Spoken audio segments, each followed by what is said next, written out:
acá el título dice el canon.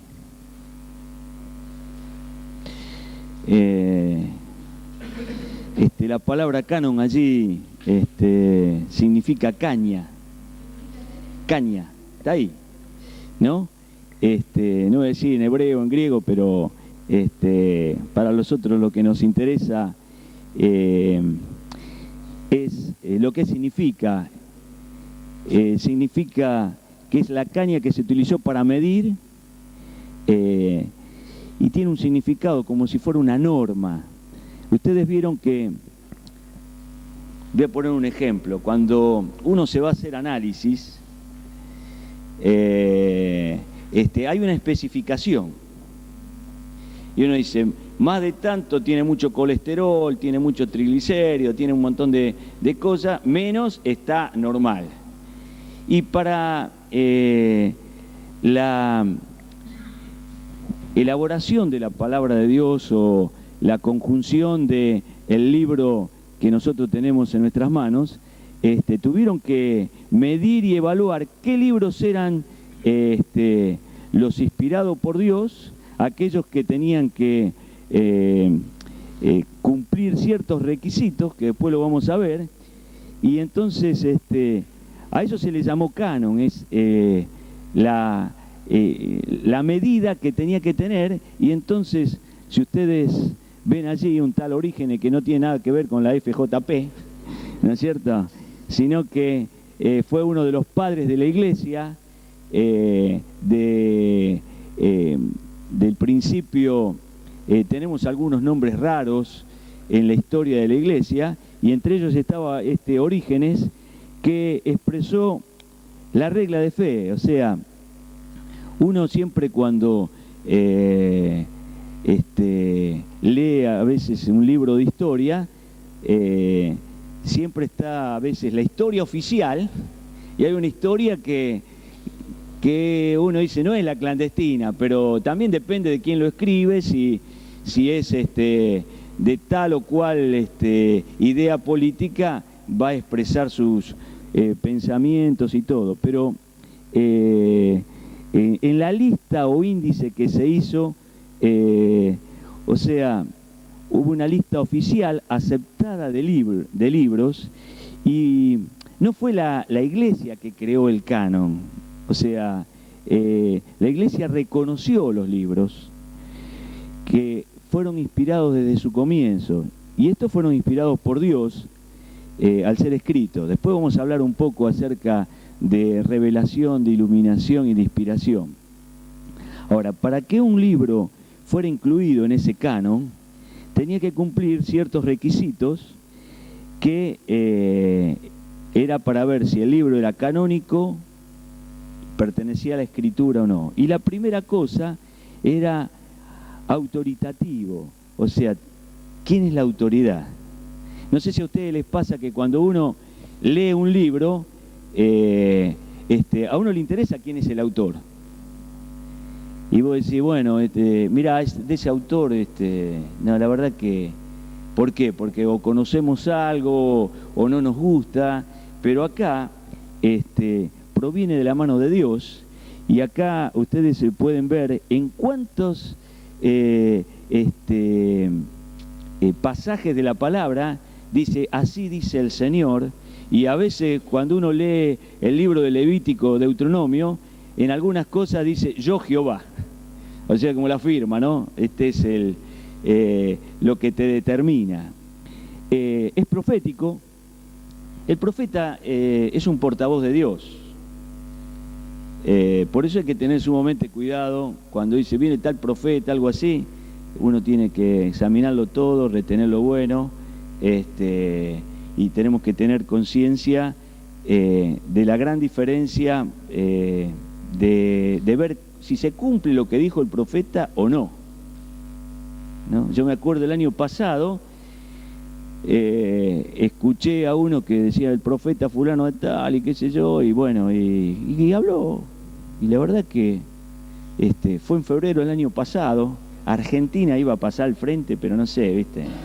Íbamos a... y no se dio cuenta que en marzo hubo todo el problema del campo y qué sé yo, y me gustaría agarrar al profeta ese y decirle, ¿qué fue? ¿Qué dijo? ¿No es cierto? A veces son buenas intenciones, deseos, pero no es voz de Dios.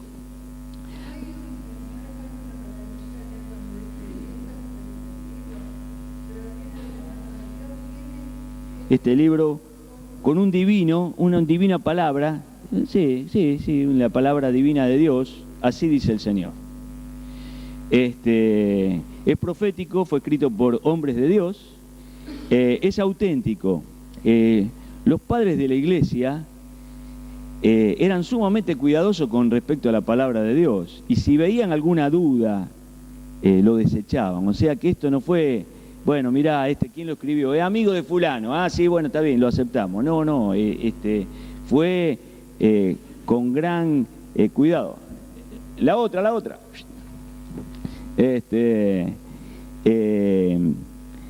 Esto da validez del discernimiento porque fueron sumamente cuidadosos, porque Dios no lo hubiera permitido, porque detrás de todo está Dios, ¿no? Es dinámico, tiene el poder de Dios que transforma las vidas.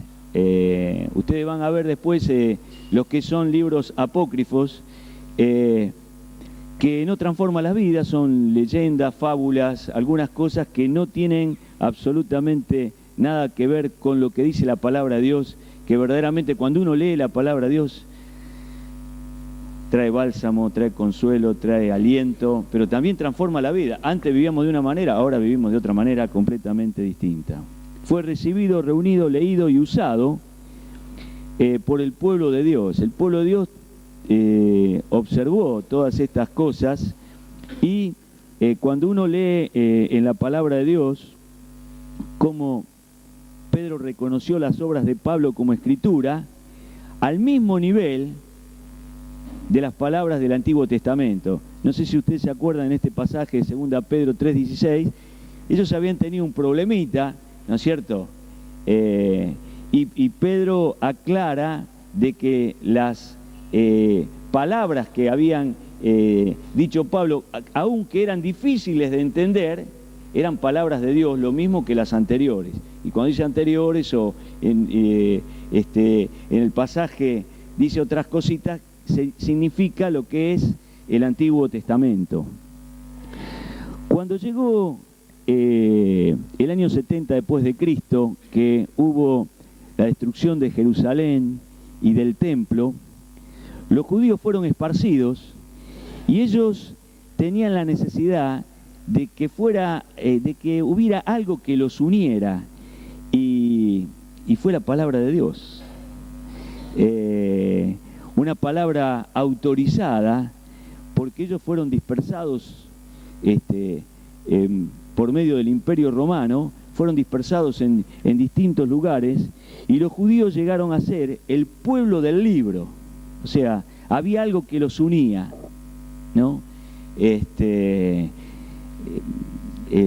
pueblo de Israel, ustedes vieron que hay lugares, bueno, en Argentina y especialmente Buenos Aires es uno de los lugares donde hay más judíos. En Nueva York y en otros lugares hay una gran cantidad de judíos, y ellos han cuidado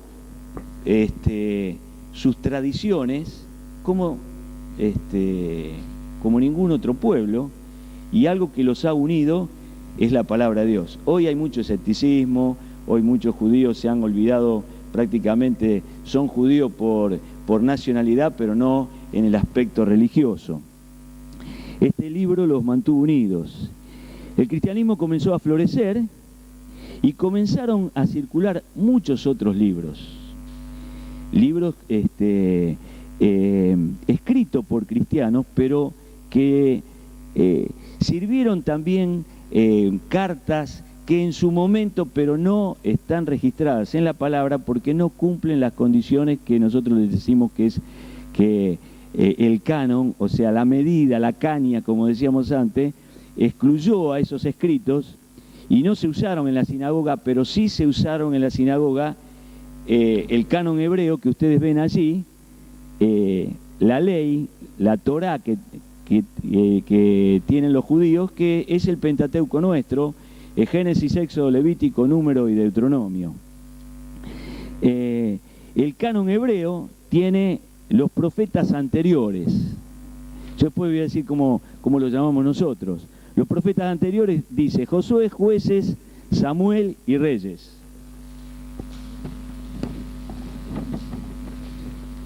A los profetas posteriores, Isaías, Jeremías, Ezequiel y los 12. Los 12 son de Oseas hasta Malaquías. Toda esa serie de nombres raros, ¿no es cierto? Son los 12. Nosotros decimos profetas menores. Los libros poéticos, Salmos, Proverbios, Job. Los 5 rollos, bueno, la semana pasada estuvimos hablando de los rollos.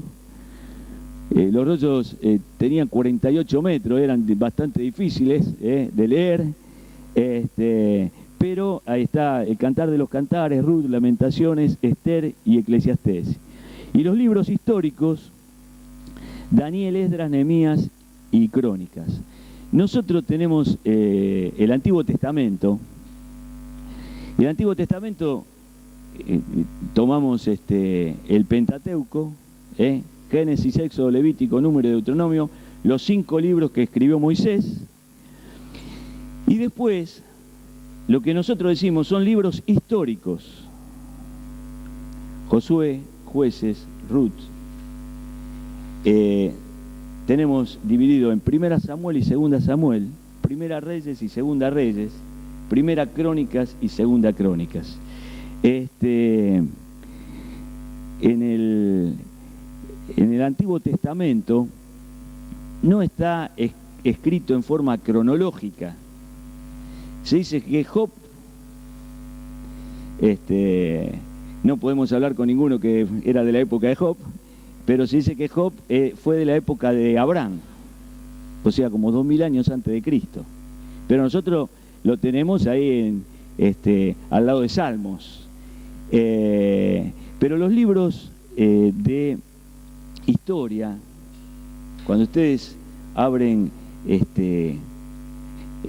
Josué, él comienza Josué capítulo 1 de la muerte de Moisés. Si uno da vuelta a la página y se mete en el capítulo 34 de Deuteronomio, ahí está la muerte de Moisés. Entonces alguno puede decir que Moisés dice, bueno, acá dentro de un rato me muero, termino el libro y ¿no es cierto? O sea, siempre hay alguien que siguió el tema, pero nosotros decimos que el relato de Génesis, Éxodo, Levítico, Número y Deuteronomio fueron escritos por Moisés. Alguno puede preguntar, ¿qué hizo Moisés en los 40 días que estuvo en el monte que le dio la ley Dios? Pero se ve que lo fue preparando de tal manera que uno ve desde el principio y se ve que tenía mucho tiempo para hablar con Dios, que le fue revelando no solamente las leyes que uno ve después en Levítico, sino toda la historia del pueblo de Israel. Cuando llegamos a Josué, Jueces, Primera Samuel, allí vemos la historia del pueblo de Israel, ya como pueblo. Aparecen los primeros reyes, Saúl, David, aparece Salomón, y después de Salomón hay una división con el hijo de Salomón, que fue Roboam. Hay una separación de 2 reinos, el reino de Israel y el reino de Judá. El reino de Judá son todos los descendientes de David, siguen la línea, el linaje de David, Salomón, Roboam y una serie de reyes. Porque algunos dicen, el libro de Reyes y el libro de Crónicas, sí, en un determinado momento estaban juntos, pero después fue separado. O sea, el canon lo separó, Primera Reyes, Segunda Reyes, Primera Crónica y Segunda Crónicas. Cuando ustedes leen el libro de Crónicas, al principio, ustedes van a ver la mezcolanza de la genealogía. Este hijo de fulano, de mengano, qué sé yo, te va preparando. Y es interesante saber, no de memoria ni nada por el estilo, uno lo lee, pero que Dios es un Dios que no da nada al azar. O sea, te da una orientación de dónde aparecieron las cosas y de dónde aparecieron las tribus. Y después la tribu de Judá. Cuando uno lee Primera Reyes y Segunda Reyes, ustedes van a ver que entre la mezcla de los reyes de Judá y los reyes de Israel, los reyes de Israel fueron todos impíos. Los reyes de Judá, había un salpicón, entre uno bueno, había otro malo, después otro malísimo, después aparecía uno bueno, después uno que buscaba a Dios con todo, y hay una mezcla, pero en el libro de Primera Crónicas y Segunda Crónicas, ustedes se van a ver que hay reformas religiosas, hay en cada reinado uno puede ver alguna orientación con respecto a Dios, que no pasa en el libro de Reyes con los reyes de Israel. Dios interviene en la historia. Dios es el Dios que maneja la historia. Esto es algo fabuloso porque no está en el mundo en las manos de un improvisado, sino de un Dios sabio, poderoso y amoroso. Entonces eso nos trae tranquilidad, seguridad, confianza. Y uno puede ver en el libro de Crónicas muchas reformas religiosas, muchas situaciones, porque el Dios de la historia se manifiesta y Dios utiliza a determinados profetas que sean portavoces de Él y que son los que influenciaron en esos reyes que fueron buenos. Siempre ante algunos reyes que buscaron a Dios con su corazón, siempre tuvieron la influencia de un hombre de Dios cercano. Después tenemos los libros que se dicen de poesía: Job, Salmo, Proverbios, Eclesiastés y Cantar de los Cantares. Ustedes ven que la prosa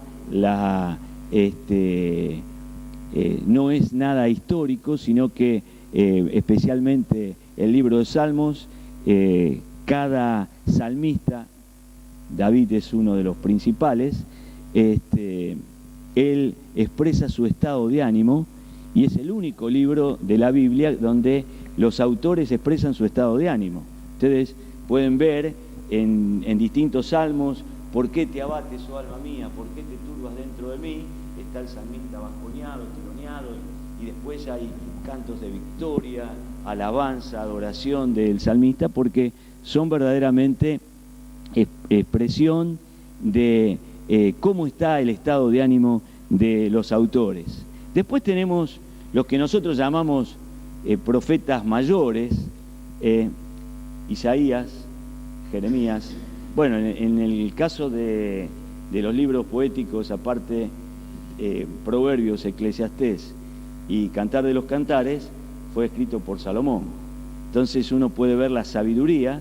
Fue un hombre que escribió, dice la palabra, 3.000 proverbios, 5.000 cantos, así que un hombre sumamente inteligente, inteligencia que provenía de Dios. En el caso de Isaías, Jeremías, está el libro de Lamentaciones, Ezequiel y Daniel, son los profetas mayores. No solamente uno dice profetas mayores porque tienen más hojas, sino que ellos estuvieron muchos años y tuvieron mucha interferencia en distintos reinados. De allí la importancia. Ustedes pueden ver en el caso de los profetas, Isaías, que habla mucho del Mesías.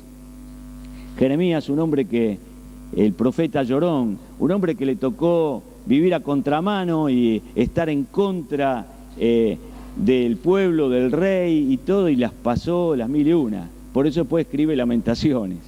Son 5 capítulos donde él expresa su estado de ánimo también. Daniel fue un hombre que tuvo intervenciones en 3 reinados, y 3 reinados muy importantes de Babilonia: Nabucodonosor, Belsasar y también Darío de Media. Entonces, ellos influenciaron, un hombre tremendo de Dios. Y después tenemos en el canon hebreo estaban todos juntos. Nosotros tenemos dividido en los 12 profetas menores. Hay libros que no son profecías solamente para Israel o para Judá. Abdías le habla a Edom, un descendiente que son los descendientes de Saúl, el hijo de Jacob, enemigos del pueblo de Israel. Y hay una profecía, una palabra durísima con respecto a Edom. Pero también Jonás no le da una palabra al pueblo de Israel, sino que es una palabra para Nínive, Asiria, que era, yo digo, Dios con los profetas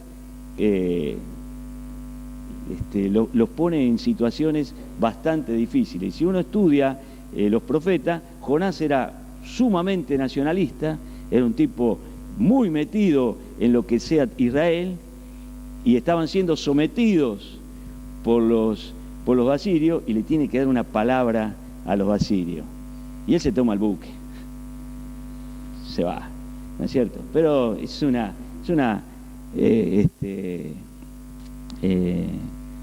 un libro de 4 capítulos sumamente interesantes, ¿no es cierto? Después se enoja porque Dios lo perdona a Nínive, ¿no? Y bueno, tiene las situaciones bastante interesantes.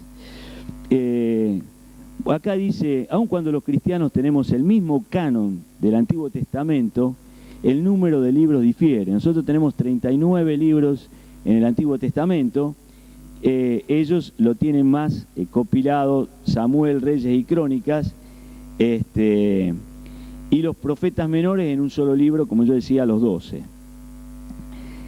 No está colocado en forma cronológica porque Jonás fue antes de la caída, o sea, empieza a hablar de la caída de Asiria, y está mezclado. O sea, en nuestra palabra de Dios no lo tenemos todo cronológicamente, pero no obstante uno puede ver si hay distintas Biblias, por ejemplo, la Plenitud, que en el libro de Reyes te da el rey y te dice el profeta que tuvo influencia tanto en el reinado de Israel como el de Judá. ¿Se entendió más o menos esto? ¿Sí? ¿Se entendió? Bueno, muy bien. Ahora, una de las preguntas que me hicieron las chicas el otro día, acerca de la literatura apócrifa del Antiguo Testamento. El término apócrifo significa escondido, oculto. Está la Biblia de Jerusalén, que es la Biblia católica. Allí hay libros apócrifos. Acá dice un tal Jerónimo, 400 años antes de Cristo, perdón, después de Cristo, fue el primero en denominar apócrifo a este grupo de literatura, sí. ¿Por qué no son canónicos? O sea, ustedes se deben acordar que los canónicos tenían la autoridad de parte de Dios, eran proféticos, eran portavoces de Dios, transformaban las vidas. Estos fueron excluidos porque abundan en inexactitudes y anacronismos históricos y geográficos. Hay algunas cosas de lugares, de situaciones que los estudiosos los teólogos han buscado arqueológicamente, históricamente, y no han aparecido, y entonces esto está medio tomado de los pelos. Enseña doctrinas falsas, fomentan prácticas que están en desacuerdo con la escritura inspirada. O sea, hay algunas cosas que vos decís, uy, qué bárbaro, viene bien este libro, pero después vos decís, esto sin ton ni son. Recurren a tipos literarios, pero con artificialidad en las materias de estilo que no guardan relación con la escritura inspirada. Ustedes vieron que cuando uno agarra la palabra de Dios y dice, acá detrás está Dios. Carecen de elementos distintivos que le dan a la genuina escritura su carácter divino, tal como poder profético, poético y el sentimiento religioso. O sea, uno puede leer esos libros y vos ves que decís, a este le falta algo, le falta el condimento. Es como cuando uno come algo sin sal o faltaría un poco. Bueno, acá yo anoté algunos libros que nosotros tenemos el libro de Esdras, pero también hubo otras, o sea, ustedes piensen que en el caso de Esdras era un escriba. Esdras era el que enseñó la ley y fue el fundador de la sinagoga. Encontraba a 10 judíos, los juntaba y ahí le enseñaba la ley. Cuando uno lee el libro de Esdras es interesante porque el rey había quedado impactado por la vida de este hombre y también por la vida de los judíos y dice, vayan por los lugares y expliquen, enseñen la palabra, enseñen la ley, ¿no? Pero acá apareció primera Esdras y segunda Esdras, cuenta la restauración de los judíos después del exilio babilónico. O sea, este libro aparece en el año 150 antes de Cristo. Esdras es de más o menos 450 antes de Cristo. O sea, aparecen algunos libros y dicen, mirá, acá tenemos un libro de Esdras. Como Esdras está en el canon, lo metemos también. Y acá no es hacer un combo y entran varias cosas a la vez, sino que tienen gran cantidad de material de Crónica, Esdras y de Nehemías. Ustedes si leen el final de Crónicas y el principio de Esdras, es prácticamente parecido. Pero hay mucho material legendario. Yo acá anoté una de las cosas, las mujeres no se agranden por lo que dice. Hay un asunto de la historia de 3 guardias. Ellos estaban discutiendo cuál era la cosa más fuerte del mundo. Uno dijo el vino, otro dijo el rey, y el tercero la mujer y la verdad. No se agranden las mujeres, vamos. Pusieron estas 3 respuestas debajo de la almohada del rey. Cuando éste despertó, requirió que los 3 hombres defendieran su respuesta. La decisión unánime fue, la verdad es grande y sumamente fuerte. No dice la mujer, ¿eh? No te pongas contento, Turi. Nada. A causa de que Zorobabel fue el autor de esta respuesta, se le permitió como recompensa reconstruir el templo de Jerusalén. Y si ustedes leen el libro de Ageo, la palabra de Dios dice que Dios despertó el espíritu de Zorobabel, que era un sacerdote, era una persona ilustrada dentro del pueblo de Israel. Dios lo despertó y él dice, vamos a reconstruir, no puede ser, y junto con Ageo, junto con Esdras, vuelven y empiezan a reconstruir el templo que estaba destruido. O sea que ven que hay algunas cosas que no concuerdan con lo que dice la palabra de Dios. Y aparece una segunda Esdras, que es una obra apocalíptica que contiene 7 visiones. Se cuenta que Lutero se vio tan confundido por estas visiones que arrojó el libro al río Elba, allí en Alemania, y salió corriendo y ya Lutero era bastante loco. También está en la Biblia de Jerusalén, está Tobías, el libro de Tobías. Es una novela corta, de tono firmemente farisaico, exalta la ley, los alimentos limpios, los lavados ceremoniales, la caridad, el ayuno, la oración. Y acá viene una cosa antiescritural en su afirmación de que las limosnas hacen expiación por el pecado, ¿no? Ustedes vieron que la Iglesia Católica muchas veces habla de cómo está la salvación, por obras, por caridad, indulgencia en su momento, ¿no es cierto? Entonces uno puede observar que estos libros no están de acuerdo al canon, y fue bueno que no estuvieran en nuestra Biblia. Judith no es la esposa de Gustavo, estaba hablando de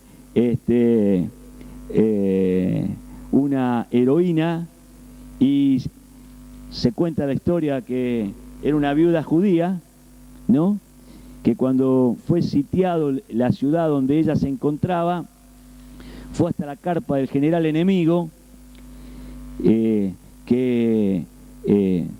quedó sorprendido por la belleza de ella, y después de haber bebido en exceso, Judith le corta la cabeza, y se la mete en un bolso de provisiones, y después la suspende sobre el muro, y el ejército asirio, falto de dirigente, fue derrotado. Una historia que, qué sé yo, no la escribió Narciso Ibáñez Menta, ¿no es cierto? Los más jóvenes no se deben acordar, pero bueno, ¿no? O sea, vos lo lees y vos decís, ¿qué tiene que ver esto? ¿A dónde viene? ¿No es cierto? Y está injertado, y vos decís, pero ¿dónde lo meto en la historia del pueblo de Israel? ¿Dónde está? Y uno dice, no, no voy a perder ni tiempo de leerlo. Esther es un libro muy interesante, tiene 10 capítulos, donde no se menciona el nombre de Dios. Ustedes se dieron cuenta que no, para nada, ¿no es cierto? Pero acá hay algunos capítulos que se le agregaron, porque en el caso de Esther, no sé si se acuerdan la historia, que está un malvado Amán que quiere destruir a los judíos, entonces ella ayuna, no dice qué ora, y entonces le han agregado algunas adiciones con largas oraciones atribuidos a Esther y a Mardoqueo, que en nuestra Biblia no aparece, junto con cartas supuestamente escritas por Artajerjes. Y Artajerjes era un rey impío, así que ahí desvaloriza o centra bien de que no cumplía los requisitos para estar dentro de los libros canónicos. La sabiduría de Salomón. Nosotros tenemos el libro de Proverbios, que son 31 capítulos bárbaros, con algunos temas sumamente interesantes acerca de la sabiduría, la necedad. Está escrito siempre en forma de controversia, lo bueno y lo malo, la fidelidad y el adulterio. Ustedes ven la necedad y la sabiduría. Bueno, hay cosas muy interesantes, pero también hay otro libro que se llama Sabiduría de Salomón, y son escritos, como él escribió, yo le decía, 3.000 proverbios, 5.000 cánticos, había escritos que se fueron agregando, y algunos dicen, ¿lo ponemos o no lo ponemos? Y bueno, sí, vamos a ponerlo, pero no reunía las condiciones. Hay muchos nobles sentimientos expresados en este libro, pero no está dentro del canon. Está el libro eclesiástico Sabiduría de Sirac, que da un alto nivel de sabiduría religiosa, parecido al libro de Proverbios, contiene muchos consejos prácticos, pero verdaderamente tampoco ha sido colocado dentro del canon ni hebreo ni el nuestro. Baruch era un escriba de la época de Jeremías, que también sufrió todos los mismos problemas que tuvo el profeta Jeremías, y aparece interpretando la destrucción de Jerusalén, que iba a ser en el año 70 después de Cristo, más o menos unos 600, 700 años antes de que pasara, ¿no? El libro habla de que no se vuelvan a rebelar, y aparece después una situación de una revolución, y aparece un 6º capítulo que contiene así la llamada Carta de Jeremías, con una fuerte advertencia a que los judíos no vuelvan a la idolatría que había en Egipto. Entonces, si leen las Escrituras, en muchos pasajes, no vuelvan a Egipto, no compren los caballos de Egipto. Era por toda la idolatría, por todo lo que ellos vivieron en esclavitud de Egipto, que se abstuvieran volver a Egipto. Y el libro de Baruch es un libro pesadísimo. Yo leí, sí, y no es que vos decís, uy, esto me aportó algo. Es un libro con mucha historia, leyenda, pensamientos personales, pero no que produce transformación de vida. El libro de Daniel, este joven que fue llevado a Babilonia, tiene 12 capítulos, algunos muy interesantes, otros bastante complicados. No sé si han leído hasta el capítulo 6, bárbaro. Después tiene 7, 8, hay visiones, hay profecías y hay una mezcolanza allí, que ahí se meten a determinar las 70 semanas, las 7 semanas y toda la parte de escatología, que es bastante difícil. Pero es un libro inspirado por Dios, pero se le han agregado 2 capítulos, el capítulo 13 y el capítulo 14, que gracias a Dios en nuestra Biblia no está. Una historia de Susana, no es Susana Jiménez, quédense tranquilo, ¿no es cierto? No sé quién es Susana, estuve tratando de ver en evidencia que exige un veredicto, no da ningún tipo de información, y hay una historia de un dragón, y hay un canto también, después que los 3 muchachos son arrojados al horno de fuego, que en nuestra Biblia no aparece. Otro libro o otra parte de literatura que no tenemos en nuestra Biblia es la oración de Manasés. Manasés fue el rey que vivió más, 55 años. Parece insólito, ¿no es cierto? Como rey 55, y fue el más malvado de todos, fue el más impío de todos. No solamente se dio a mirar a los astros, a los signos del zodíaco, envió sus hijos a la muerte por sacrificio, hizo las 1001, pero fue el que duró más. Y acá dice, hay una supuesta oración de Manasés, el malvado rey de Judá. Yo creo que, lógicamente, que con su currículum me parece que ni figuraba, ¿no? Y después hay un libro de Primera Macabeos y Segunda de Macabeos. Muchas veces lo dicen de broma, Primera de Macaneo, no, son Macabeos. Los Macabeos, dentro del pueblo de Israel, si vos hablás con algún judío, lo tienen como héroes, porque nosotros tenemos el último libro del Antiguo Testamento, es Malaquías, ¿no? Escrito más o menos 400 años antes de Cristo. Y tenemos a Mateo, pero hay un periodo que se llama intertestamentario entre los 2 testamentos, el Antiguo Testamento y el Nuevo Testamento, que no tenemos información escrita. O sea, ¿qué pasó?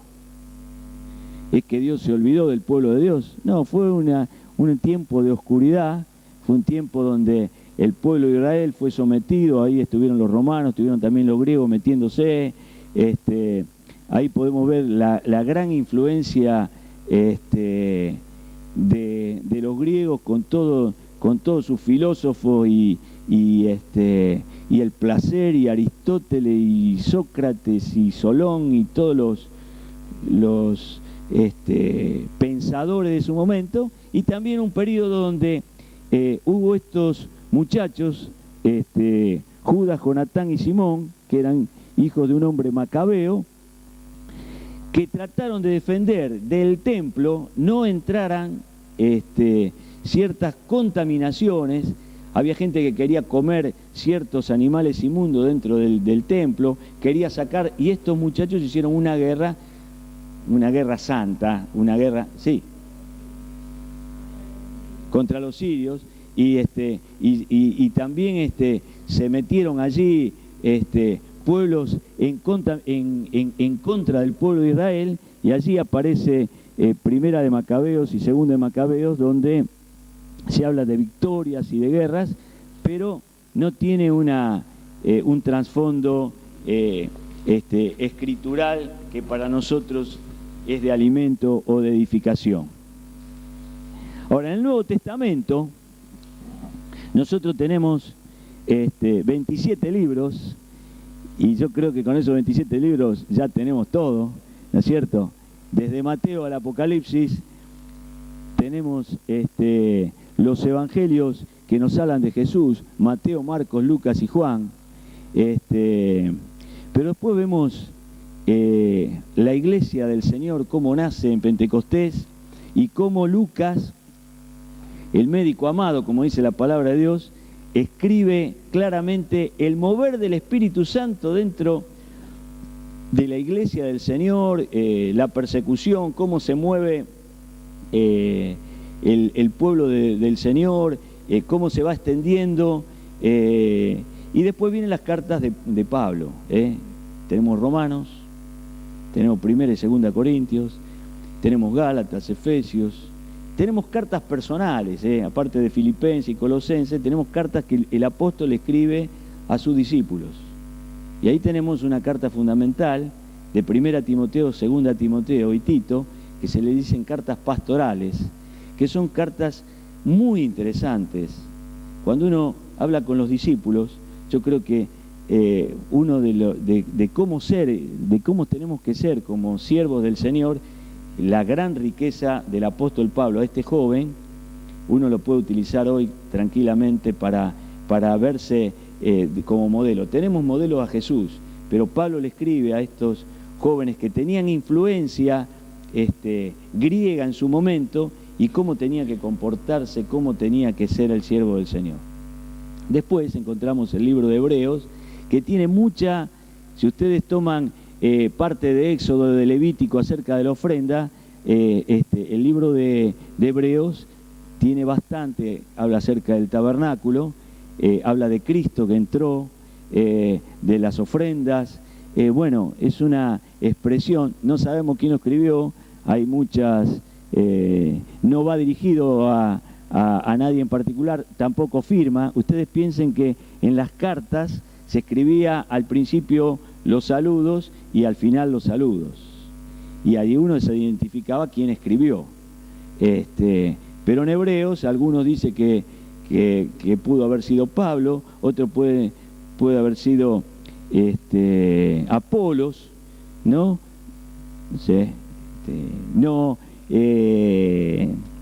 No somos un pueblo de chimentos. ¿Quién lo escribió? Lo tenemos que leer, hermano. Y si lo escribió este o el otro, ¿viste? Después en el cielo nos vamos a preguntar, che, ¿quién escribió Hebreo? Ah, lo escribiste vos, bueno, che. Y a lo mejor le dice, ¿por qué lo hiciste tan complicado? Bueno, pero después vemos las cartas de 1 Pedro, 2 Pedro, Santiago, Judas, y después tenemos el último libro de Apocalipsis o Revelación. Pero el factor básico para determinar la canonicidad del Nuevo Testamento es la inspiración de Dios. Su prueba principal, su calidad apostólica. O sea, ustedes pueden ver en el Nuevo Testamento que los apóstoles, acá dice la palabra de Dios, la iglesia estaba edificada sobre el fundamento de los apóstoles y profetas. O sea, los apóstoles y profetas marcaban, como uno decía, marcan la cancha, ponen el límite. Y ya el profeta del Nuevo Testamento no es el profeta del Antiguo Testamento. El profeta del Antiguo Testamento era un hombre solo, un hombre solitario que vivía a contramano, estaba en contra de todos, era rechazado por el pueblo. Ahora, dentro de la iglesia había apóstoles, profetas, que ellos comenzaban en un lugar, los apóstoles enseñaban, formaban pastores, formaban evangelistas. Nosotros tenemos el concepto de evangelista que es Anacondia, Gigi Ávila, Billy Graham y no sé qué otro, Luis Palau, ese es un evangelista. Pero el evangelista del Nuevo Testamento, cuando Pablo le dice a Timoteo, haz obra de evangelista, no es que se agarre un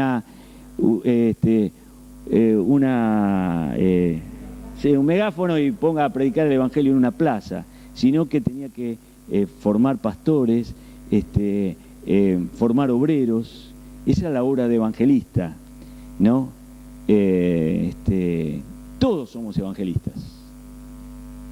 Todos tenemos que predicar la palabra. Nosotros parece que evangelista es, no soy católico, soy evangelista. Todos tenemos que predicar la palabra. O sea, a veces tenemos mal el concepto, ¿no? Entonces, los profetas del Nuevo Testamento y los apóstoles eran los que enseñaban y ponían el fundamento para la edificación del cuerpo de Cristo. El Espíritu Santo, nos dice Juan 16, que es el que nos guía a toda verdad, ¿no? Y ustedes pueden ver en Hechos 2:42, cuando después de Pentecostés, donde todos son llenos del Espíritu Santo, se bautizan 3.000 personas, dice que los discípulos perseveraban en la doctrina de los apóstoles, en la comunión unos con otros, en el partimiento del pan, en las oraciones. O sea, la doctrina de los apóstoles era esa enseñanza que los apóstoles daban, marcando cómo tenía que desarrollarse y cómo tenía que crecer la iglesia del Señor, cuáles eran los puntos que tenían que afirmarse en el carácter, en el sentir de Cristo. El término apostólico, tal como se usa ahí en la prueba de canonicidad, no significa que el apóstol solamente era el autor, sino que en muchas cosas los apóstoles dirigían la obra del Señor. Y la autoridad apostólica que uno ve en el Nuevo Testamento no está separada con la autoridad del Señor. La autoridad máxima, la iglesia, es del Señor.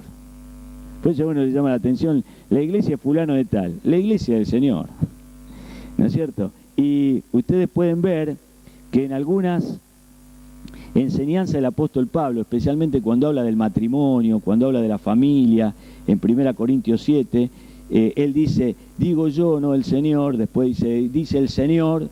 O sea, hay cosas que son pensamientos personales de él, pero no fuera de la palabra de Dios. No es que salió con un domingo 7, salió y se fue, agarró un atajo y se fue para otro lado. No, siempre con la unidad y el sentir del Señor. Pablo defiende su autoridad apostólica, porque algunos, este no era el que lo perseguía, y en distintos pasajes ustedes pueden ver en Gálatas 1 y 2, cuando él amonesta a la iglesia de Gálatas, porque la iglesia de Gálatas se vuelve a la ley, él defiende y habla que fue comisionado por Dios, llamado a ser apóstol. No es que decir yo soy el apóstol. A veces algunos te dice el apóstol fulano de tal, y uno le agarra un poco de escozor hoy, ¿no? Es decir, hay más apóstol hay más cacique que indio. El único que habla en el Nuevo Testamento con autoridad propia y genuina es el Señor. La autoridad apostólica es delegada por el Señor. Pero acá aparecen algunos libros apócrifos del Nuevo Testamento. La epístola del pseudo Bernabé. Nosotros sabemos que Bernabé fue un compañero de Pablo, y en determinado momento Bernabé se fue con Juan Marcos, el evangelista Marcos, a hacer la obra del Señor. Pero acá apareció también no el Bernabé que nosotros conocemos, sino un pseudo es falso, pero un trucho Bernabé, que también escribió algunas cosas, y ya en su momento se ve que era dinero hacer algún escrito, y algunos los compraban, ¿no es cierto? Pero está la epístola de Corintios. Siempre se dice que hubo 3 cartas de Corinto. Hubo una carta que fue durísima y dice que no aparece, o la hicieron desaparecer, ¿no es cierto? Se cree que entre la carta de primera y la segunda intermedio, ahí estaba la segunda verdadera, ¿no? Pero desapareció. Algunos se ve que la encontró en el año 96 después de Cristo y la quiso a pasar. La segunda epístola de Clemente.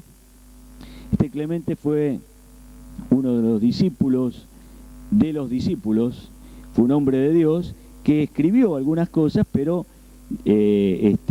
eran buenos, con buenas intenciones, pero no para que esté dentro del canon del Nuevo Testamento. Ahí dice el pastor de Hermas, un lugar que fue escrito entre el 115 y 140, la didaqué, o sea, la doctrina, que era la enseñanza de los 12 discípulos. Allí se pusieron de acuerdo, vamos a enseñar esto, y apareció que nosotros no lo tenemos. Hay un Apocalipsis de Pedro, ya con el Apocalipsis de Juan quedamos medio mareados, tipo, me imagino el de Pedro, ¿no es cierto? Los Hechos de Pablo y Tecla, la epístola a los laodicenses, nosotros tenemos a la iglesia de la Odisea, se ve que alguien escribió una carta a ellos, el Evangelio de acuerdo a los hebreos, la epístola de Policarpo a los filipenses, ¿no? Policarpo fue un discípulo, no sé si del apóstol Juan, un hombre de Dios, las 7 epístolas de Ignacio, y hay muchas más, pero cartas que fueron, es como vos le escribís una carta a alguien y la ponemos o no la ponemos. A veces hay cartas que son de gran bendición entre nosotros mismos, ¿viste? Vos decís, mirá, me enseñó tal y tal cosa, pero no reunía las condiciones para estar dentro del canon del Nuevo Testamento. ¿Amén? ¿Quedó más o menos claro? Cualquier cosa, no lean los libros apócrifos. No, gloria a Dios. Amén. Aleluya. Acá ustedes van a ver que dice el título, las Sagradas Escrituras.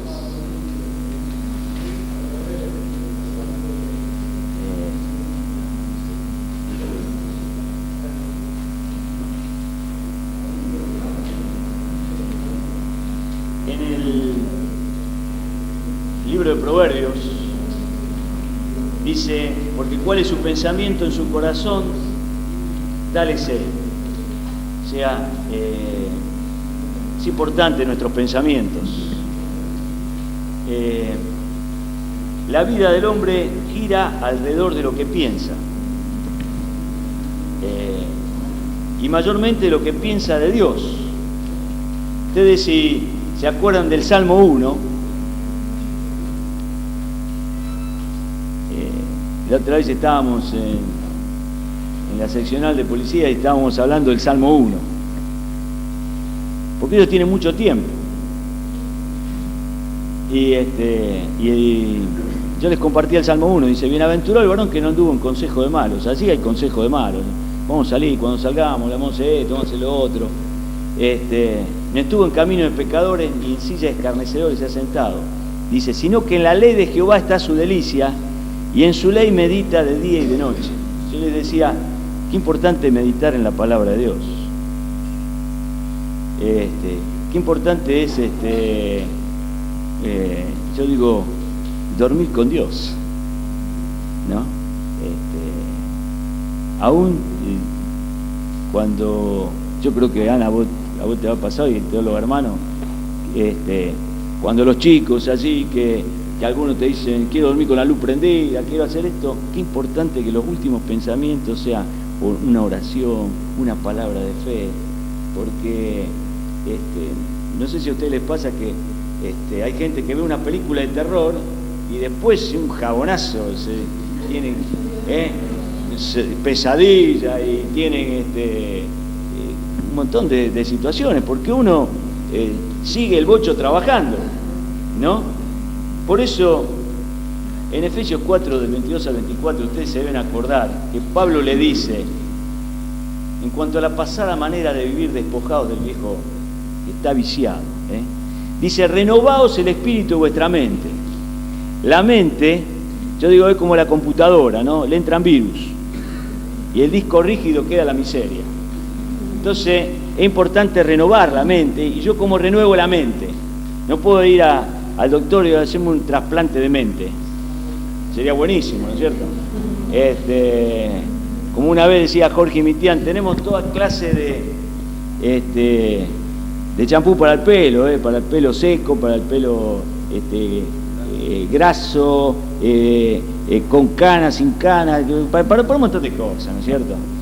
Teñido y no tenemos para nuestra mente una loción para que nos saque las cosas, un jabón para que nos cuide la mente y nos limpie la mente. Pero dice, renovaos el espíritu de vuestra mente, la palabra de Dios, la meditación, la reflexión en la palabra de Dios, ¿no? Por eso es muy importante estar lleno de la palabra de Dios, memorizarla, conocerla, vivir la palabra de Dios, sobre todas las cosas, qué ánimo y qué aliento nos da la palabra de Dios.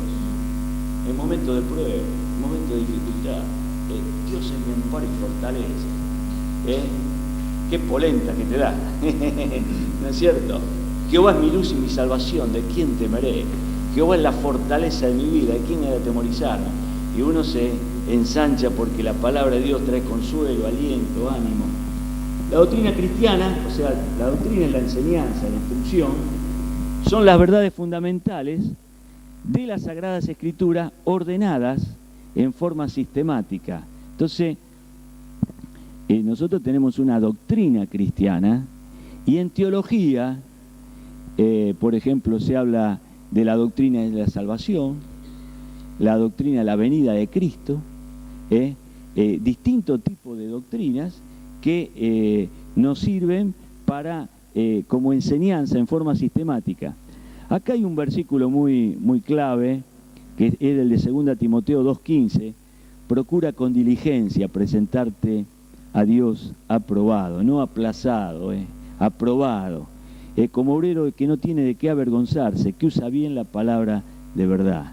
Es importante, vamos a predicar la palabra, vamos a hacer, como decíamos la otra vez, una apologética, la defensa del Evangelio. Yo tengo que usar bien la palabra de verdad. Las acciones y las conductas de cada uno de nosotros están influenciadas por lo que creemos.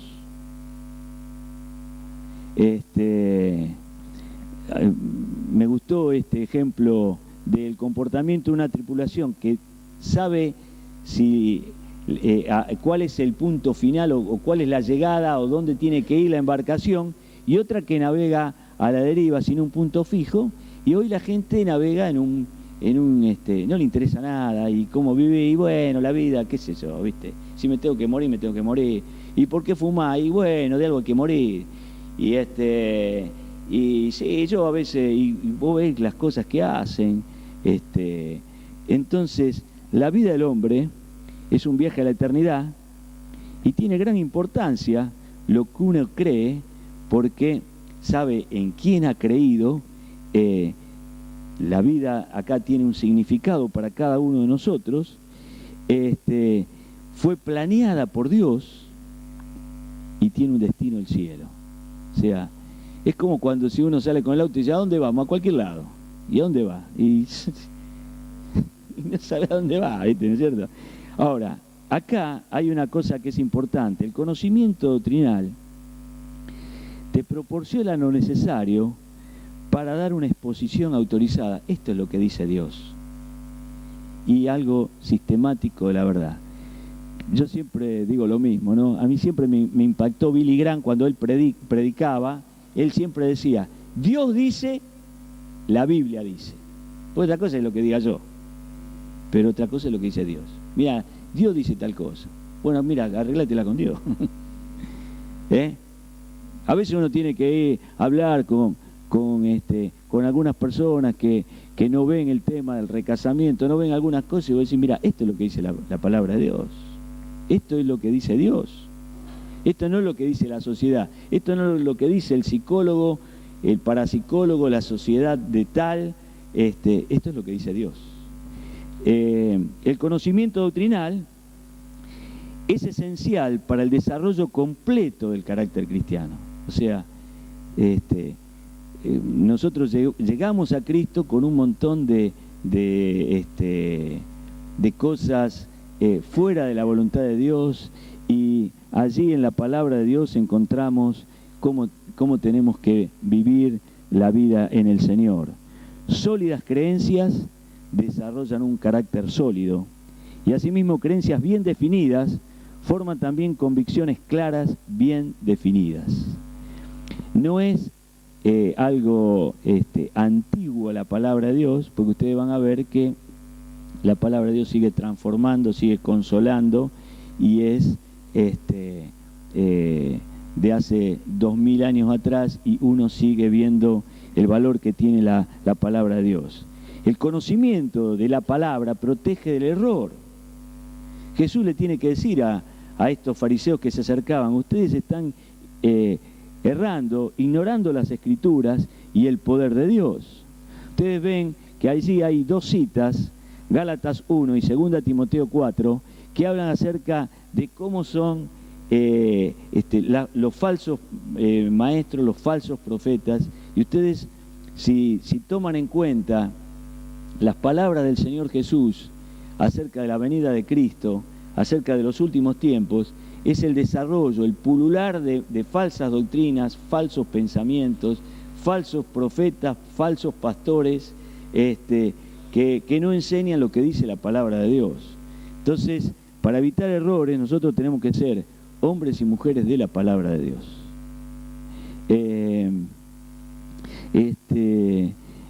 A veces, no sé si a ustedes les pasa que cuando uno va a distintos lugares, por ejemplo en Buenos Aires, en Santiago del Estero, en otros lugares, acá cuando uno veía el cine Gran Rex, estaba Jesucristo es el Señor, estaban los de los brasileros.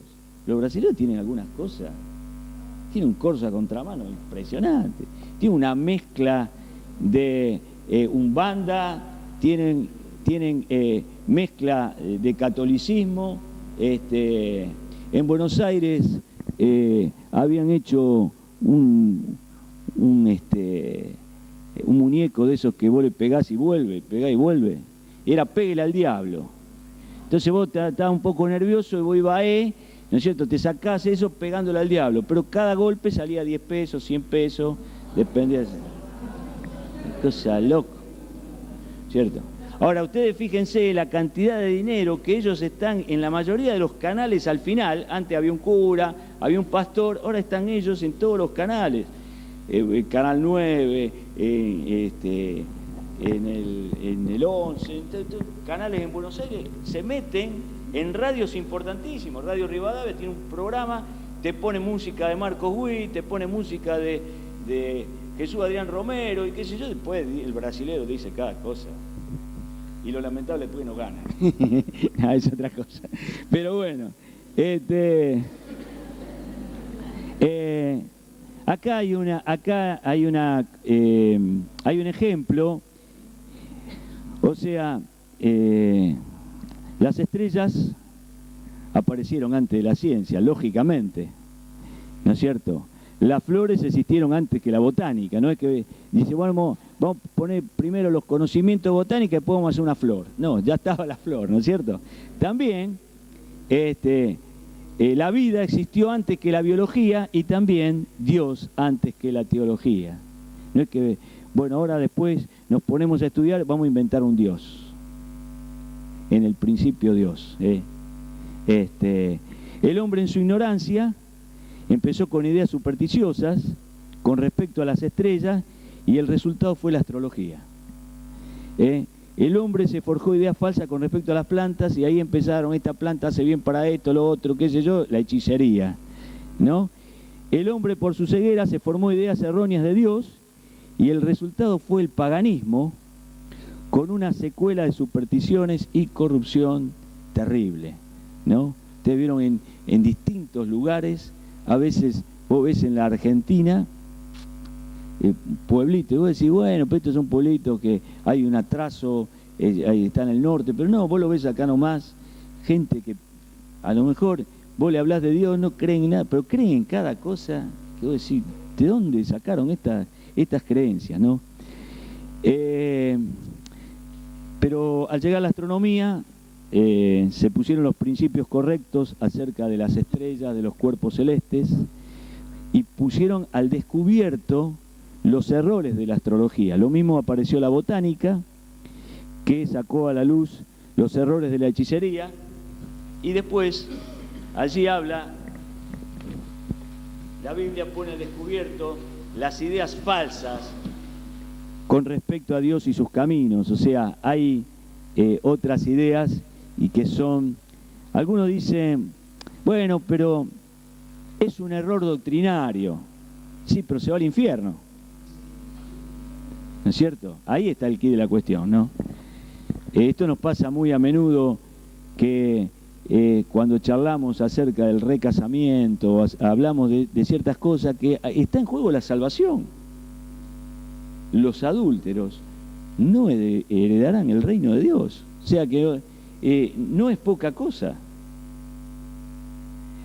Nos ligamos a algunos insultos, algunos portazos, pero nosotros decimos la verdad como dice la Biblia. Mira, la Biblia dice esto. Y algunos te dicen, pero ¿cómo? Fulano está equivocado, Mengano está equivocado. Bueno, mira, acá está en juego tu salvación. Amén. Sí, lamentablemente. Pero acá ustedes ven que ningún camino a la perdición ha sido más transitado que el de la doctrina falsa. Por eso, en muchos pasajes, especialmente Pablo le escribe a Timoteo, y le escribe a las distintas iglesias, ojo la doctrina falsa, ¿no?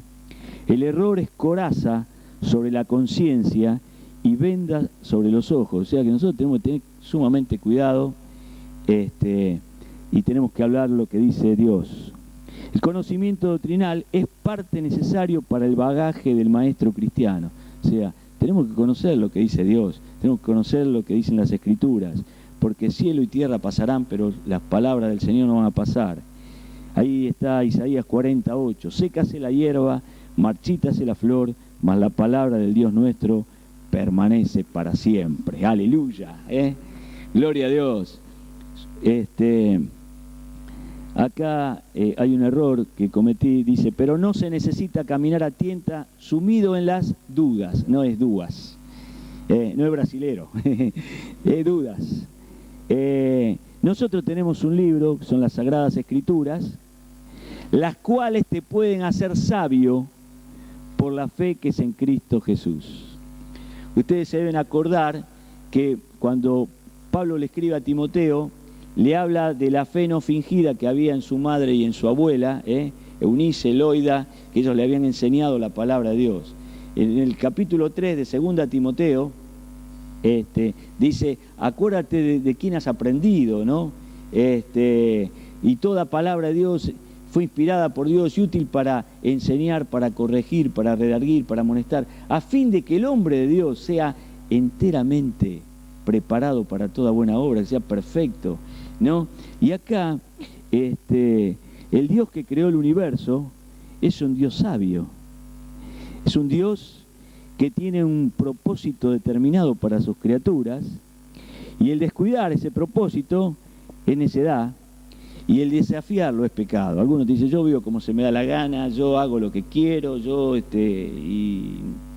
que no te pase como Nabucodonosor, que te toca un poco los cables y queda loco bueno, fueron 7 años, ¿no? Pero en otro pueden ser más. El hombre necesita revelación. Y acá esta palabra es muy importante. No sé si ustedes se acuerdan, en el capítulo 1 de Efesios, Pablo ora por los de Éfeso. Los de Éfeso era una localidad sumamente idólatra. Ellos adoraban a la diosa Diana, Diana de los Efesios. Y cuando él va y tiene que determinar y poner y plantar allí la iglesia del Señor, tiene una contra impresionante.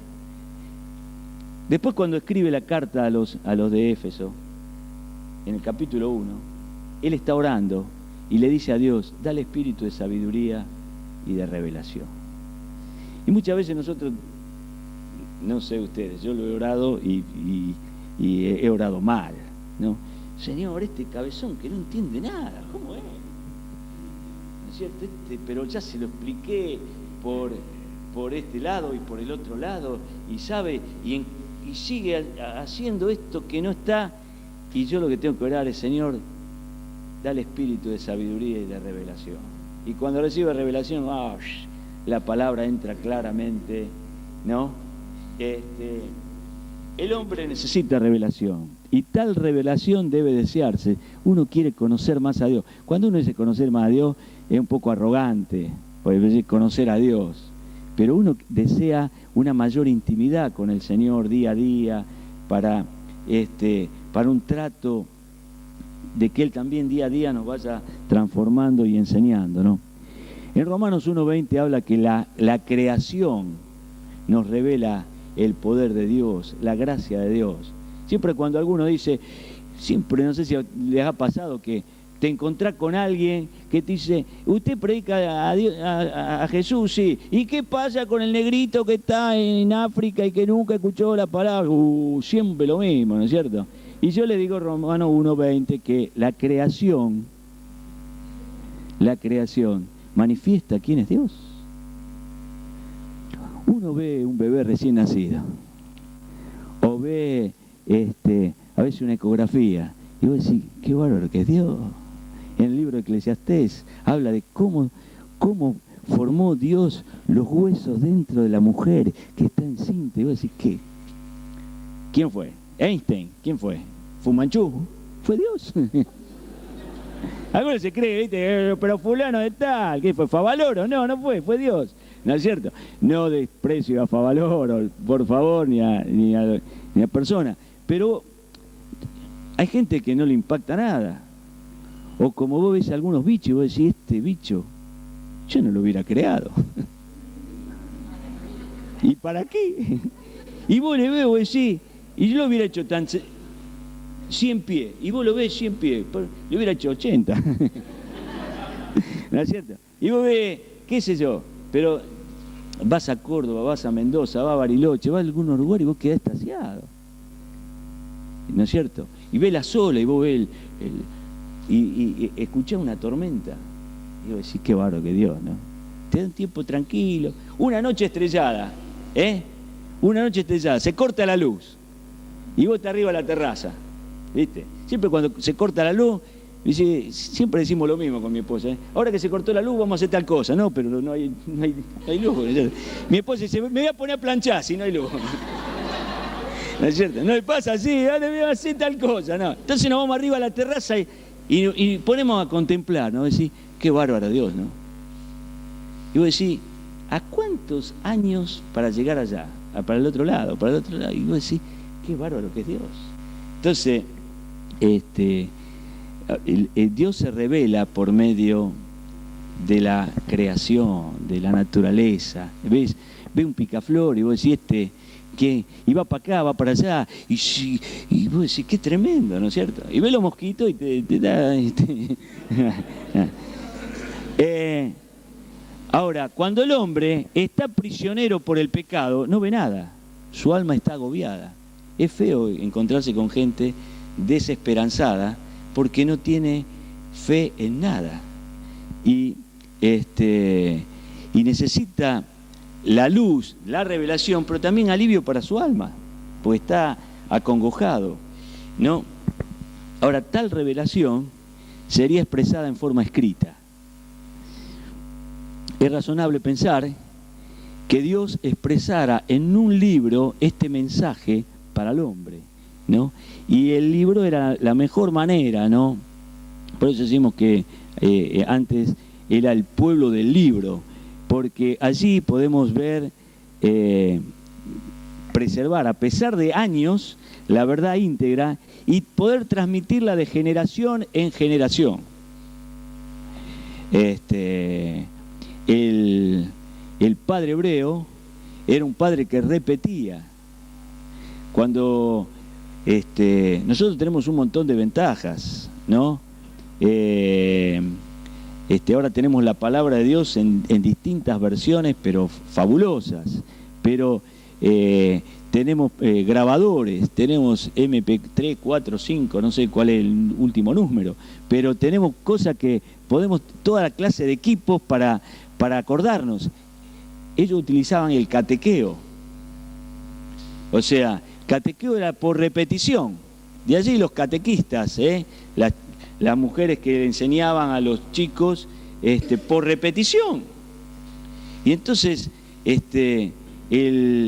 esa revelación que les llegaba era por eso, cuando leímos la semana pasada cómo decía el libro de Deuteronomios capítulo 6, amarás al Señor con todo tu corazón, con toda tu alma, con toda tu fuerza, y la repetirás a tus hijos, y la repetirás yendo por el camino, la repetirás por la casa, y no dice ponela en la heladera, ahí en el coso, poné un versículo bíblico, la tenían que repetir para que los hijos, los nietos, fueran hombres que siguieran a Dios y amaran a Dios con tal revelación.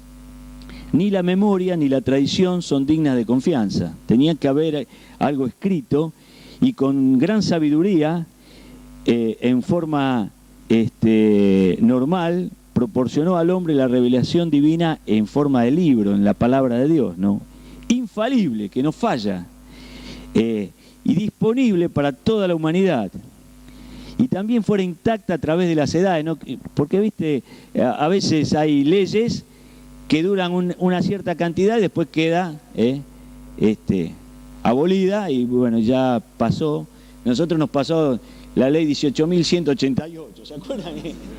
Era cuando íbamos a comprar y había que sacarle 3 ceros, 4 ceros, ya tantos ceros que no sabíamos que teníamos, ganábamos millones. Pero después la ley esa, pum, fue abolida, cambiamos otra vez, fuimos a los australes, fuimos al peso, y bueno, ya a los patacones, al ICOP, a todas esas cosas, ¿no es cierto? Pero esta palabra de Dios es infalible a través de las edades y el hombre podía obtener el mismo nivel o patrón de fe y conducta en todos los lugares, en todas las, en el mismo tiempo. Es razonable esperar que Dios inspiraría a sus siervos, y acá viene la inspiración, para registrar las verdades que no podrán haber sido descubiertas por la razón del hombre. O sea, Dios no metió por medio de la razón, hay una inspiración de parte de Dios, y Dios la preservó, estos manuscritos de las Sagradas Escrituras, y ha inspirado a la Iglesia para incluir en el canon solo aquellos libros que tuvieran su origen en la inspiración divina. Hay un diccionario que define la inspiración de la siguiente manera: es la influencia sobrenatural del Espíritu de Dios ejercida sobre la mente del hombre, influencia que capacitó a los profetas, apóstoles, escritores sagrados para exponer la verdad divina sin mezcla de error. O sea, hay una inspiración que vino de parte de Dios sobre ciertos hombres que cumplían ciertas características, eran hombres temerosos de Dios. Hay otro diccionario que habla de intimación que Dios hace al escritor sagrado para que éste escriba acerca de una determinada materia junto con su asistencia especial para que no yerre en su exposición. O sea, para que no haya errores, para que no haya cosas que te deje duda. Por ejemplo, hay algunas veces que te dice, y yo no entiendo tal cosa, esto es muy difícil, porque la Biblia es muy difícil, ¿viste? Y vos le decís, mirá, acá habla de que tenés que perdonarnos los unos a los otros. Y no me sale. Mirá, acá no pasa por si te sale o no te sale, ¿viste? Algunos te dicen, no puedo, pero la Biblia dice, todo lo puedo en Cristo que me fortalece. O sea, hay gente que quiere buscar atajos y hay un teólogo que dice, inspiración es el poder inexplicable que el Espíritu Divino ejerce en los autores de las Escrituras para guiarles aún en el empleo de los vocablos que deben usar y preservarlos de todo error u omisión. La semana pasada vimos que muchos de los escritores eran hombres no teólogos, no sabios. Amós era un boyero que cuidaba ganado, Pedro era pescador, eran hombres sin letras y del vulgo, pero la gente conocía que habían estado con Jesús, dice el libro de los Hechos, pero acá está esa palabra que es inspiración y que es algo inexplicable. Ahora vamos a ver, la inspiración de las Sagradas Escrituras es divina y no meramente humana. No es que algo, yo dice, bueno, Pablo tenía ganas de escribir, escribió cualquier cosa. No, palabra de Dios, ¿no? Algunos confunden la inspiración con la iluminación. La iluminación es la influencia ejercida por el Espíritu Santo, la cual es común a todos los creyentes. No sé si les ha pasado que cuando recibimos el bautismo de Espíritu Santo, el Espíritu Santo nos tocó. Había pasajes que lo habíamos leído, pero ahora se nos reveló. Vos decís, mirá vos, y aún te digo, no sé si les ha pasado, por años hemos leído la palabra de Dios, pero un momento, trágate, se me abrió paga. ¿Cómo no lo ve? Y uno le da bronca, dice, ¿cómo no lo vi antes? ¿No es cierto? Pero lo ve ahí y vos decís, qué bárbaro, ¿no? Acá habla, dice,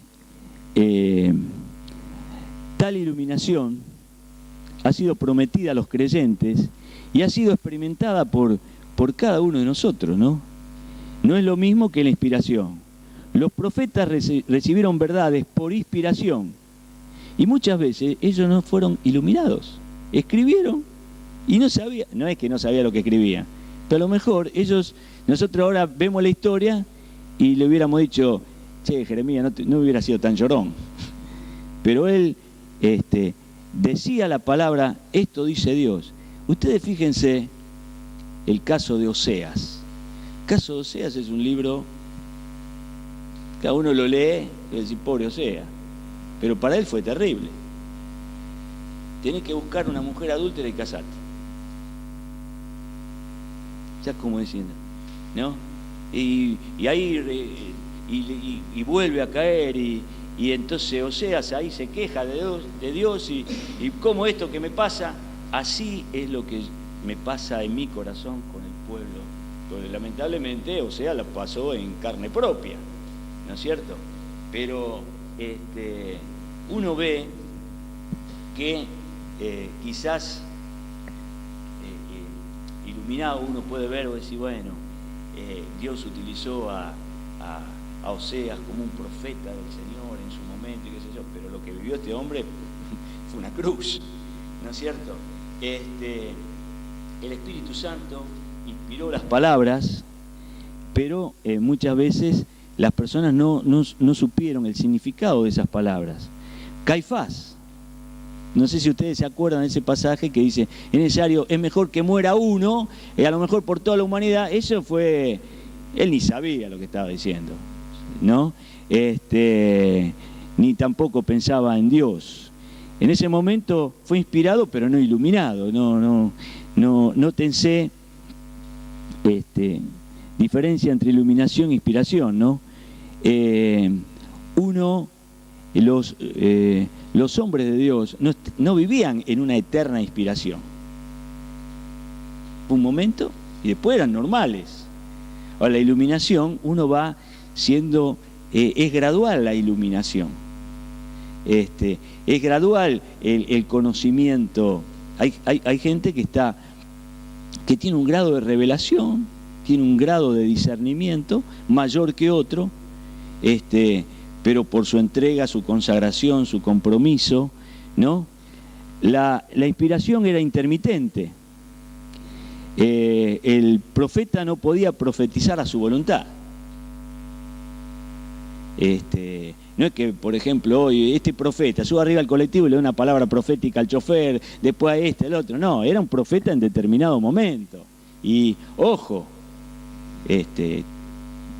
tenemos que tener mucho respeto cuando uno dice Dios dice. Más vale me quedo callado. Cuando dice, yo estoy un poco profetizarle al hermano.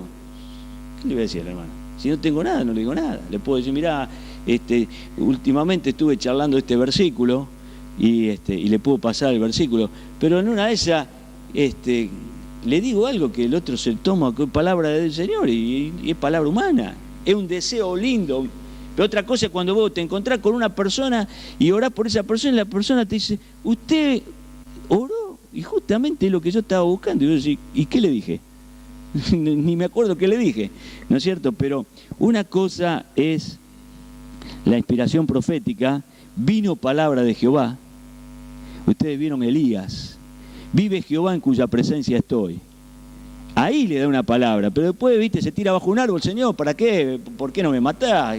Se le agarró un bajón impresionante. No era que vivía en un éxtasis completo el profeta, porque algunos piensan que el ser profeta, el tipo está, no, necesita agua, necesita comida, ¿no es cierto? Tiene bajones, ¿no?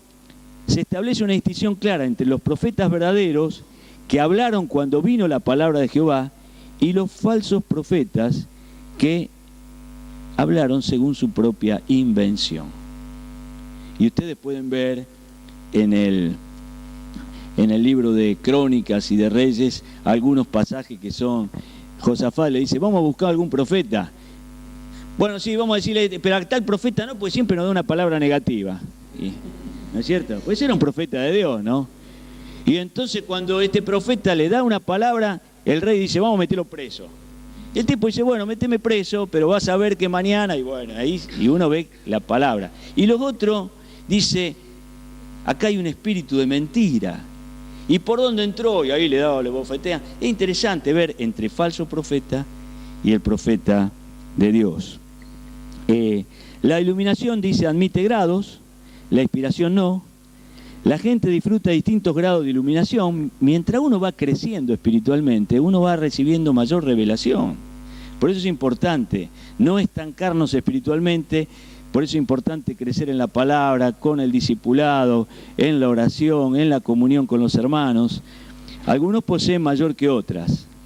En el caso de la inspiración, ¿es inspirado o no está inspirado? La inspiración no significa dictado, ni que los escritores tenían una actitud pasiva en su mente. No es que decir, bueno, ahora escribo y entro en un estado, sino que en ciertas porciones de la Escritura fueron dictadas textualmente, los 10 mandamientos. No es que ahí dice, bueno, vamos a poner otro mandamiento. No, fueron el Padre Nuestro. Ahí está como fue la oración de Jesús, como en Éxodo 20 está los 10 mandamientos. El Espíritu Santo usó las facultades del hombre y produjo mensajes perfectamente divinos que, no obstante, tiene la característica o la personalidad del escritor. Por ejemplo, uno puede ver en el caso de en el Pentateuco, Moisés tenía una preparación muy especial y él tenía un conocimiento porque había sido preparado en la corte de Faraón. Isaías era una persona muy conocedora, tenía un pariente que era el rey. Cuando murió el rey Usías, vio al Señor, era un hombre que estaba muy cerca del reinado de Usías. El apóstol Pablo, una inteligencia extraordinaria. Dios no ha hecho nada sin el hombre no ha hecho nada sin Dios. O sea, fue Dios usar a este vaso, a este instrumento suyo del hombre, y el hombre no puede hacer nada sin Dios. Es Dios quien habla al hombre, Dios habla por medio del hombre, Dios que habla como hombre, Dios habla a favor del hombre, y en algunos casos Dios utilizó al burro. Uno puede ver que ahí el profeta estaba ahí y el burro le habló, ¿no es cierto?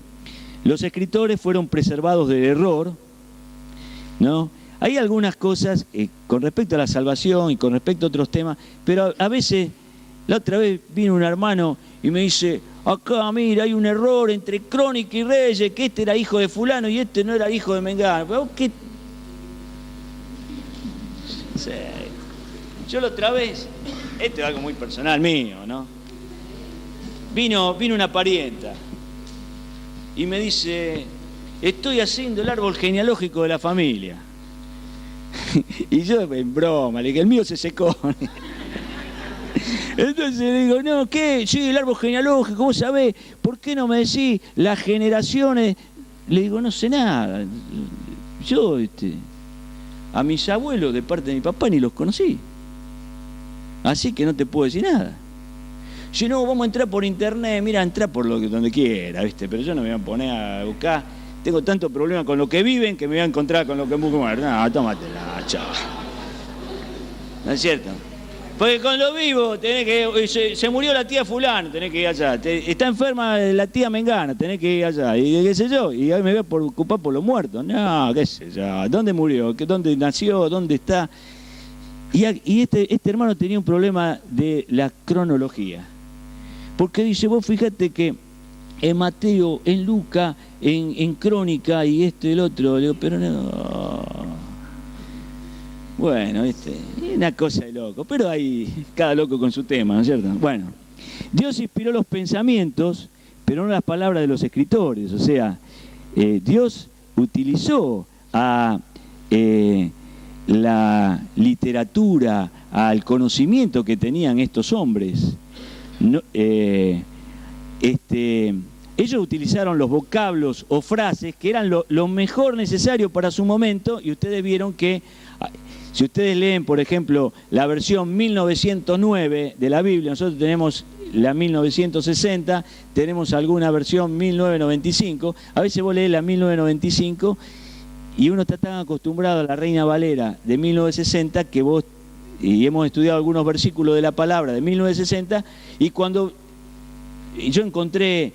Mi abuela tenía una de 1909 y todo te habla de perdonar y digáis, qué sé yo, un castellano, una lengua antigua, y vos te caen mal los versículos, ¿no? Pero el énfasis bíblico no recae sobre hombres inspirados, sino sobre palabras inspiradas. Hebreos 1:1, Dios, habiendo pasado por alto los tiempos de esta ignorancia, ahora manda a todos los hombres, eso lo dice en Hechos 17:30, pero en otro momento habla de que Dios habló en distintas situaciones y utilizó a estos hombres por medio de la inspiración. Es difícil separar palabra y pensamiento. Por eso yo decía al principio, lo que uno... cree es lo que está en su pensamiento, ¿no? Y las palabras es el pensamiento expresado. Pensamientos divinamente inspirados, expresado sobre palabras divinamente inspiradas. Y se debe distinguir entre revelación e inspiración, porque por revelación es el acto de Dios por el cual revela al hombre lo que no podía hallar por sí mismo. O sea, cuando a vos se te revela la palabra de Dios, vos decís, qué bárbaro, esto es lo que dice Dios con respecto a este pasaje, ¿no? Y por inspiración queremos significar que el escritor es preservado del error al escribir esa revelación. Por eso vuelvo a decir acerca de los 10 mandamientos y todos los registros en el Pentateuco. La inspiración no siempre implica revelación. Moisés fue inspirado a registrar los acontecimientos que él mismo vivió, porque él sufrió las 10 plagas, él sufrió, lo tuvo que soportar a Faraón, tuvo que soportar al pueblo de Israel,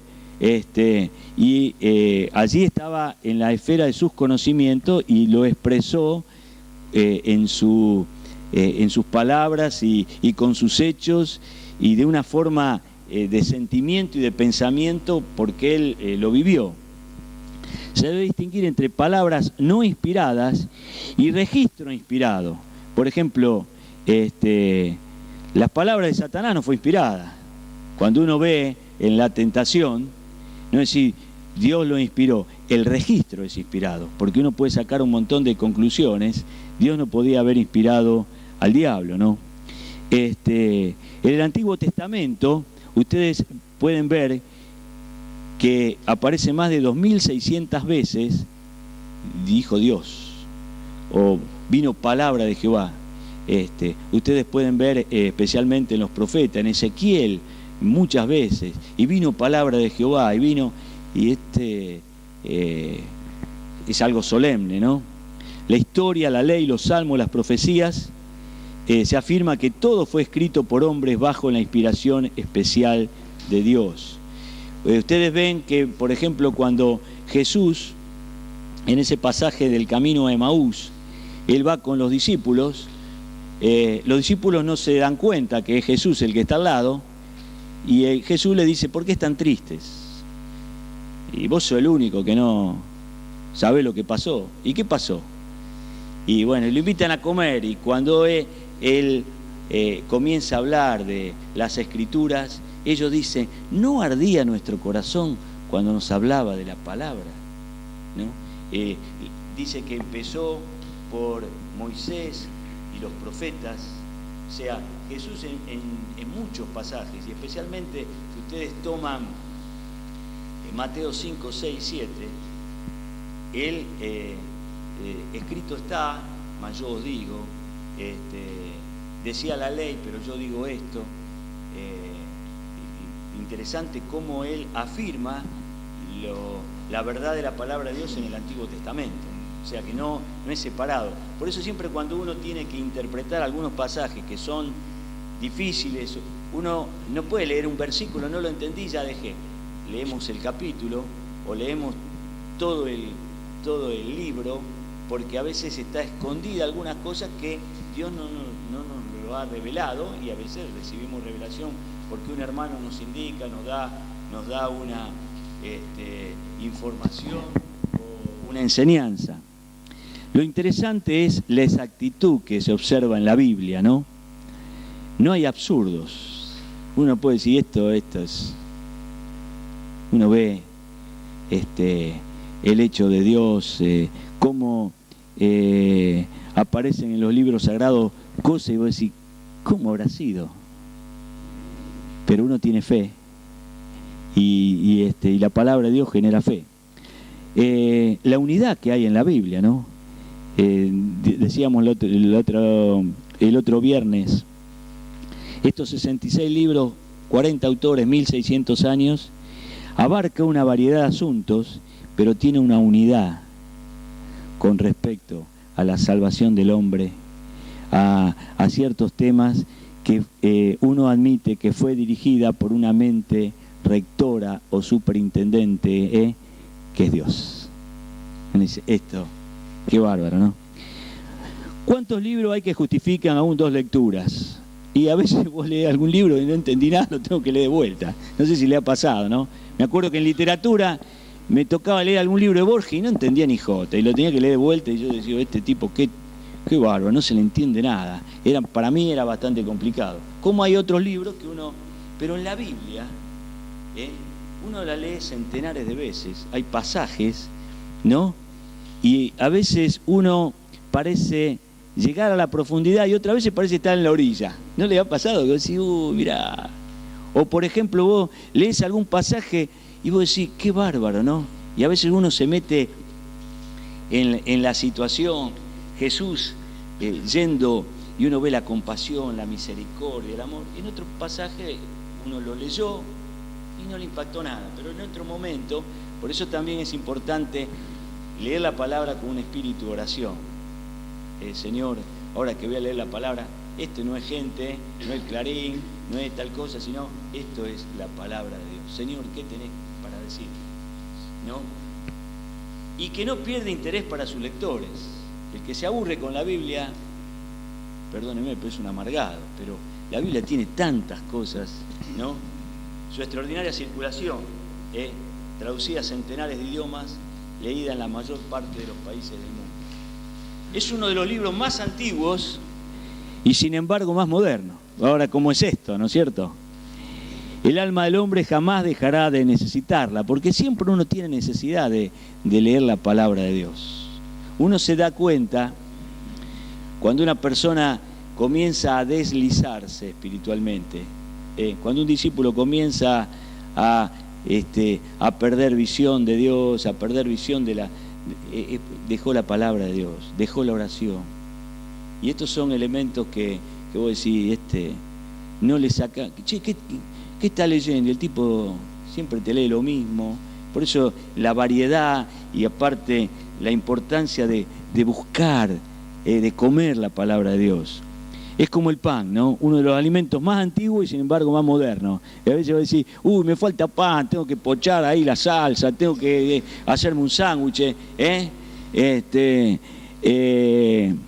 uno necesita, uno que tiene hambre de Dios, busca en la palabra de Dios y querrá pan para su cuerpo, y mientras el hombre anhele a Dios, querrá la Biblia. Y hermanos, es bárbaro, ¿no? Que esto sea algo para poder charlar, meditar en familia, ¿no? Su extraordinaria preservación fue perseguida, fue hombres que fueron quemados por transcribir la palabra de Dios. El martillo se rompe, pero el yunque sigue siempre en pie. Y uno ve que Dios cuidó para que la palabra sea preservada.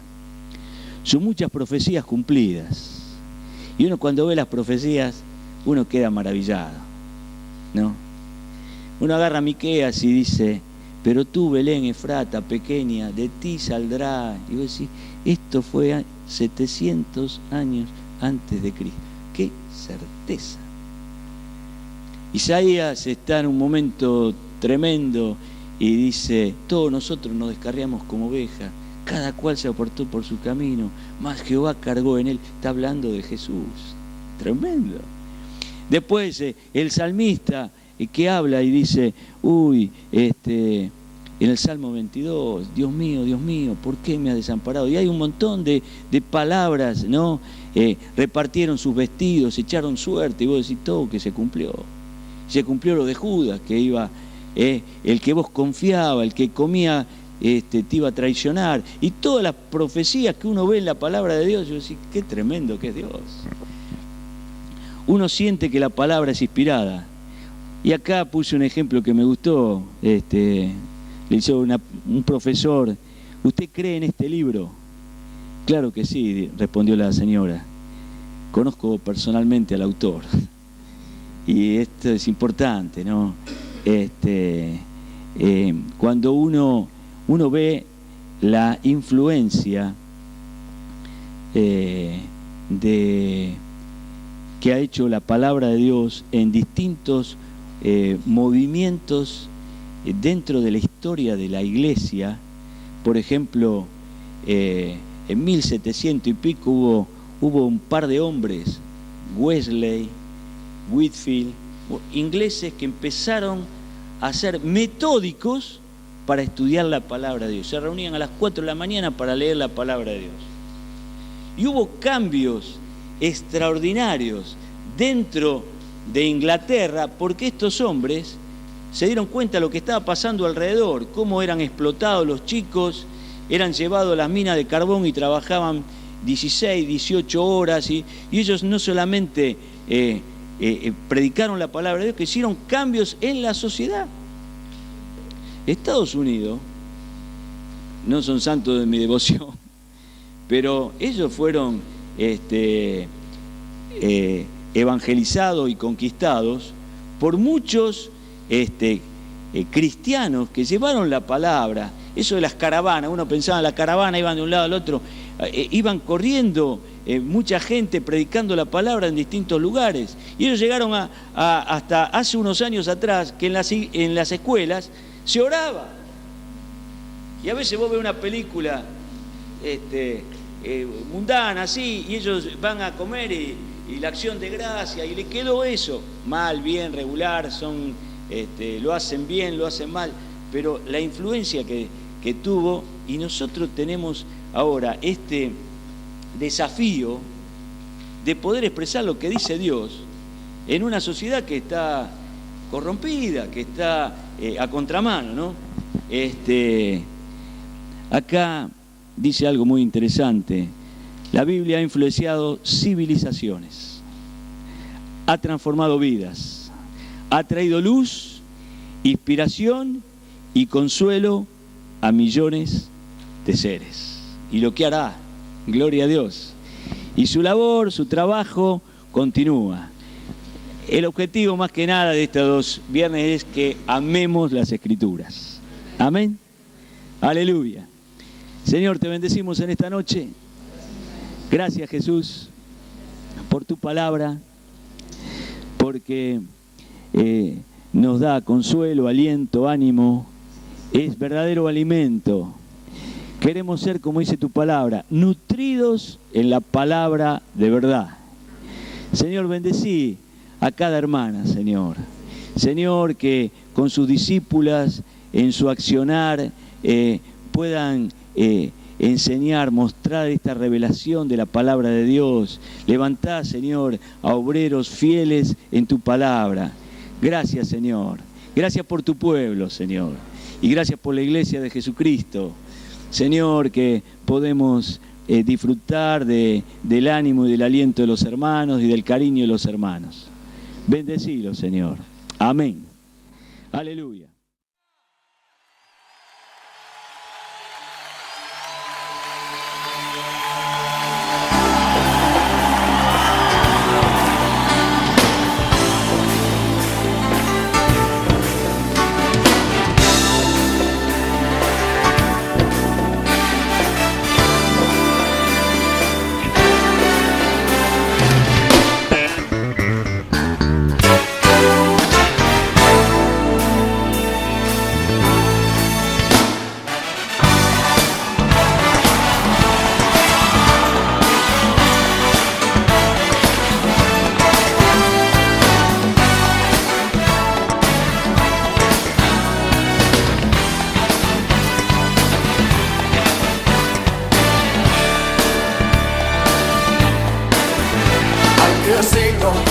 Recibir la gloria al que es digno de recibir el honor, al que es digno de recibir la gloria, al que es digno de recibir el honor. Levantemos nuestras manos y adoremos a Jesús, Cordero de gloria, y exaltemos su incomparable majestad. Al que vive por siempre, al gran yo soy, a Jesús. Al que es digno de recibir la gloria, al que es digno de recibir el honor, al que es digno de recibir la gloria, al que es digno de recibir el honor. Levantemos nuestras manos y adoremos a Jesús, Cordero de gloria, y exaltemos su incomparable majestad. Al que vive por siempre, al gran yo soy.